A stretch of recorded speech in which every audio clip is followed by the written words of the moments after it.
Shalom upon all the children of Israel and Judah forever. So, I'm doing this short little video introducing you to the idea of private family banking. The scenery you see behind me is Martinique at my auntie's house. Very lovely scenery. I hope you enjoy the scenery as I give you a short little introduction to the concept of private family banking, something that I hope all of you would listen to, would implement, because it will definitely improve your financial situation. So let's start with some history. The beginning of private family banking, I think it began in the country of India. Doesn't really matter right now.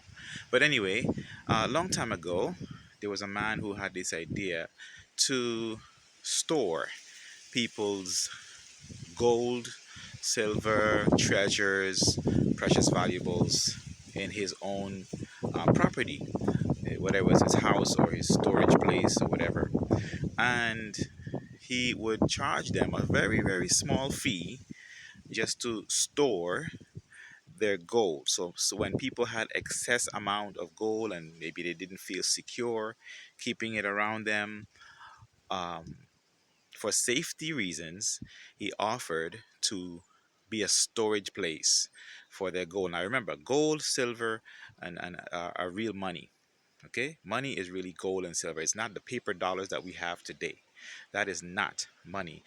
The American dollar says plainly Federal Reserve note right at the top. Federal Reserve note is just a note. It's an IOU. It's what it is. It's an IOU. So this is what this man did a very long time ago. He would owe the person their own money, but he would charge them a small fee just for keeping it secure and safe at his place of storage, wherever that was. And that developed into the next stage of, instead of just holding the gold and silver only, he would write them a receipt. That receipt was the amount of gold that he had in possession for that person. And so the person could show that receipt being held by him. He's being trusted. So that's what began the trust. It's a way of, it's how you trust people. And so they would use that receipt to present to other people that they wanted to buy goods and services from and say, I have this amount of gold and silver held by this person. I don't have the gold and silver in my possession, but I own this amount of gold and silver, and I can pay you or give you a certain amount of what you want for the products and service that I'm buying from you. So that's how the idea of private family banking began. That grew into a system.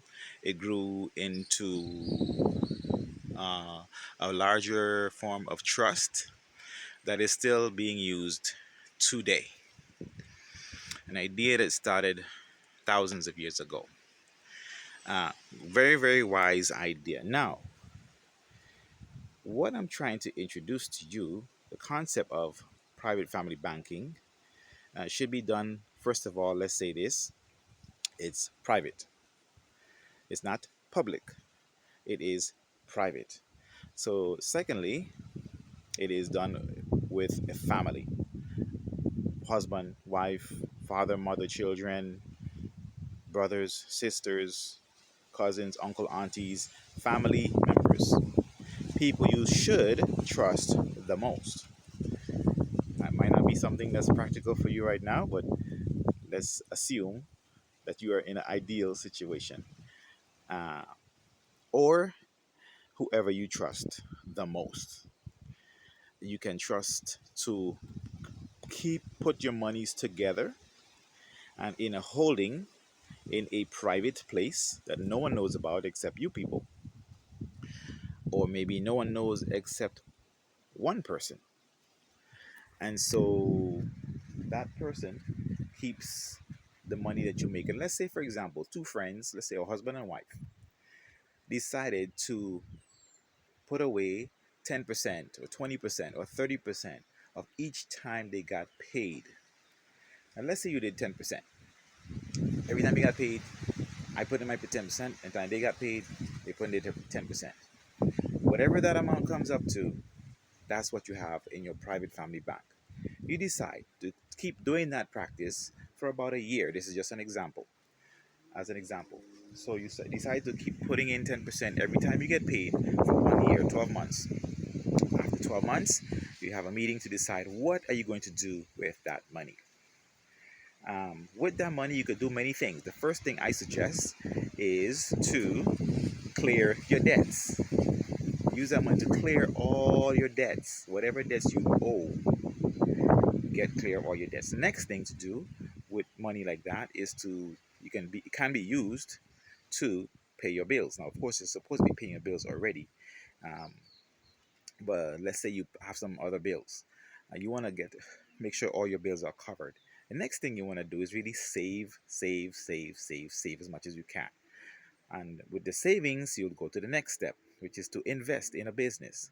Invest, invest, invest. When I say invest, I mean you put that money towards creating a new business whereby you'll get a profit, a return on your investment. Now, let me suggest something very strong.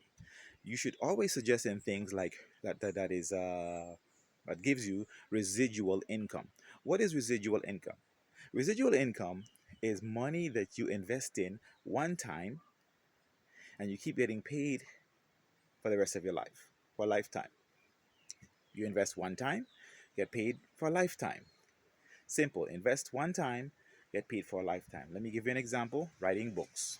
Writing books is something you invest in. You take the time out to write a book, publish the book, all the work of editing, putting it together, everything, and that book is now produced. You can sell that book every day for the rest of your life and always get paid. You invested one time, get paid for a lifetime. Inventions is another idea. Let's say this is an air condition right here. Let's say you invented something like an air condition. You created it, you patented it, you got all the information about this product. Then you create your product. Then you get paid for the rest of your life. You invest one time, get paid for lifetime. Inventions. So that's the second thing. Writing books is one. Number two, inventions. Another thing that is residual income is planting trees, for example. There's a lot of trees behind me. Plant a tree one time, get paid for the rest of the life of your life, for the rest of the life of the tree. And so these ideas, and there's many, many other ideas for residual income that you can invest in. I like the idea of a gas station. Um, how many of you in your private family bank decide you want to buy a piece of land, um, start a gas station, and you invest that one time and get paid for the rest of your life? Because gas stations are needed, um, I would say, forever in the world we live in right now, um, unless unless radio frequencies take over the source of energy or electricity, and you don't need gas and oil anymore. So anyway, that's just an introduction I'm giving to you of private family banking. I hope this idea puts lights start up in your mind, and you can find people you can trust and start to implement the idea of having a private family bank. I'm gonna shut off the video right now. I don't like to make my videos too long. I'm going to make a part 2. Please subscribe, like, and share this video, and wait for part 2, private family banking part 2. This is just part 1 right now. Thank you for listening so far into this 9 minutes and a half. And until next time, shalom upon all the children of Israel and Judah forever.